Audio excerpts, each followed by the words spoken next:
Gojo magbabalik at i-take over si Yuta matapos ang 5 minuto. Yuta mamamatay pero may gagawin sila para mabuhay siya muli. Yan ang kumakalat na teorya patungkol sa pagbabalik ni Gojo at sa posibleng mangyayari kay Yuta matapos ang eksenang ito. Pero kahit teorya pa lang yan, ang tanong mataas nga ba ang tsansa na magkakatotoo ito? Well, yan ang ating sasagutin sa video ito mga kaibigan, sa kung sa papaanong paraan nga ba magbabalik si Gojo either sa kanyang orihinal na katawan o sa katawan ni Yuta. At pag-uusapan din natin ngayon kung anong method ang kanilang gagawin para mabuhay muli si Yuta kung sakali mang mamamatay siya after the 5-minute time limit. Kaya na may wag na natin patagalin pa. Let's go! So bago natin simulan, kung titignan muna natin ngayon mga kaibigan, ang sitwasyon ni Yuta ay currently less than 4 minutes na lang ang natitirang minuto para pwede pa siyang makabalik sa kanyang orihinal na katawan. Kaya sa huling panel sa latest chapter mga kaibigan ay nakita natin nag-alala tuloy itong si Rika ng husto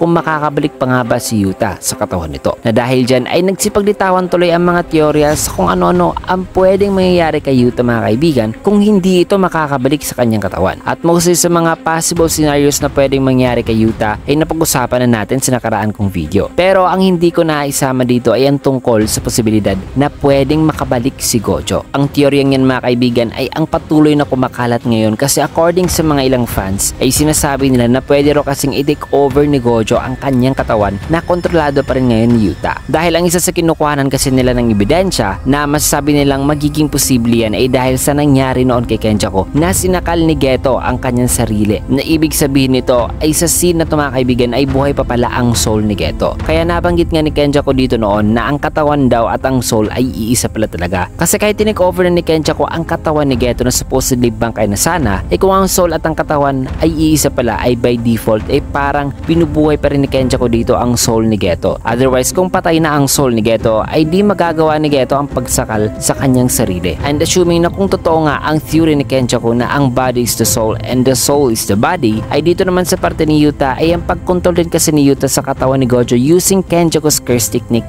parang nagpupumilit ngayon sa soul ni Gojo na manatiling buhay. Na dahil dito ay tulad kay Geto ay posible din palang makakapag-take over si Gojo sa kanyang sariling katawan at hindi lang saglit mga kaibigan gaya sa ginawa ni Geto, kundi posible talaga na si Gojo talaga permanently ang makakapag-take over sa kanyang katawan. Pero kung posible naman yan mga kaibigan, nakikita kong moment na pwede lamang itong gawin ni Gojo ang moment na papatapos na ang 5-minute time limit. Kasi kung papa-expire na ang time limit ni Yuta ay posible kasi na pwede siyang mamatay sapagkat maaaring hindi na ma-maintain pa ni Yuta ang katawan o ang soul ni Gojo. Yun ay kung nangangailangan pala ng constant activation ng curse technique ni Kenjaku according sa sinabi noon ni Meimei. So para maagapan yan bago pa tuluyang mamatay si Yuta baka bibigyan niya mismo si Gojo ng time na makapag-take over sa kanyang sariling katawan bago magtapos ang 5 minuto. Hence parang dito na mapipilitan si Gojo na mag-take over sa kanyang sariling katawan para labanan mo din si Sukuna. Na kung mangyari man yan ay magiging similar ito sa nangyari noon kay Toji na dahil sa napakalakas na body information ni Toji ay nagawa niya ma-take over ang soul ng vessel. At dito ay Gojo ay nakikita kong capable din siya sa pag-take over muli sa kanyang sariling katawan. Lalo na't kung ang intention din ni Yuta ay ang makapag-take over si Gojo at pwede pang pataasin ni Yuta ang chance nitong makapag-take over muli using a binding vow na instead na gagamitin niya ang remaining time na bumalik na sa kanyang katawan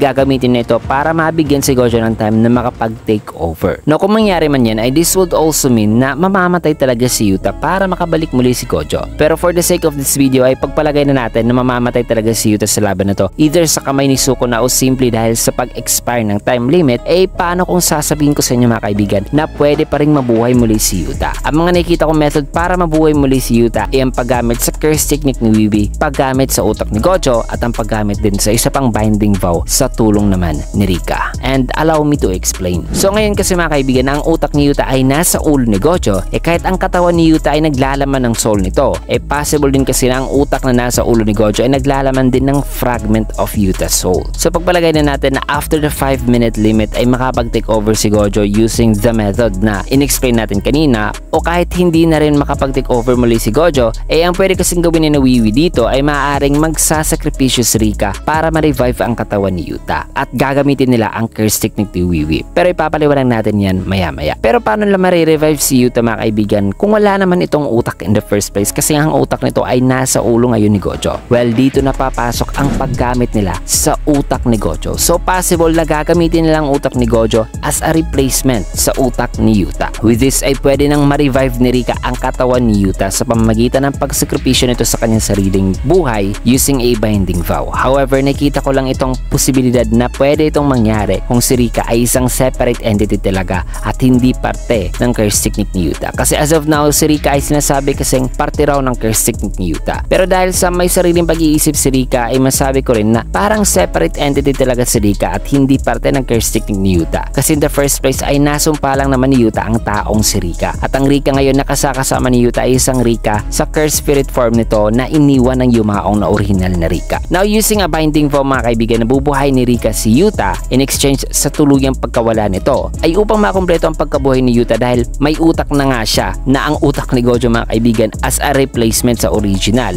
Dito na gagamitin ni Wiwi ang kanyang curse technique. Nagamit ang soul swap ay pwedeng ipagpalit ni Wiwi ang fragment ng soul ni Gojo na nasa utak nito kapalit naman sa fragment of soul ni Yuta na nasa ulo naman ni Gojo. With this method ay maaring hindi lang sa mabubuhay si Yuta kundi magkakaroon pa siya ng isa pang curse technique at yan ay ang limitless kasi dahil sa gamit-gamit niya nga ang utak ni Gojo ang utak na to ay nagko-contain din kasi ng curse technique ni Gojo kasi nga ang curse technique ay nakalocate din sa certain part of the brain. Also masabi kong kaya itong i-pull off ni Yuta kasi sinabi na mismo ni Gojo na mas blessed pa raw si Yuta kaysa sa kanya dahil posible kasing descendant si Yuta ng Sugawara and Fujiwara clan. Ang Sugawara ay ang ancestor ng Gojo clan habang ang Fujiwara naman ay isang prominenteng angkan way back sa Heian era. So kahit may risk din na i-reject ni Yuta ang utak ni Gojo still ay mas nakikita kong may mas mataas pa na chance si Yuta ang mabuhay muli dahil sa kanyang pagiging mas blessed kaysa kay Gojo. At dahil na rin sa tulong ni Rika kung sakali mang pwede itong gumamit ng binding vow. Also who knows mga kaibigan, pwede ngang si Gojo ang makapag-take over sa katawan ni Yuta kasi utak niya ang ginagamit dito. Hence pwedeng mabuhay muli si Gojo sa katawan ni Yuta na kung ganitong mangyayari ay maaaring ito ang tutupad sa pagpili ni Gojo sa papuntang Hilaga o North dahil ang pagpuntang Hilaga ay nangangahulugan kasi mga kaibigan na magiging bagong klase na ng tao ang isang sorcerer. So being alive inside Yuta's body ay magpapaiba talaga kay Gojo. So yan ang explanation natin patungkol sa teorya na kumakalat sa muling pagkabuhay ni Gojo at ang maaaring option para mabuhay muli si Yuta kung sakali mang mamamatay ito sa laban na to. At sa next video pag-uusapan naman natin ang posibleng gagawing comeback ng isang karakter sa series. Kaya naman kung gusto niyo yung video, can you get a like, comment, follow, subscribe na rin for more videos like this. Maraming salamat and see you guys again on my next video.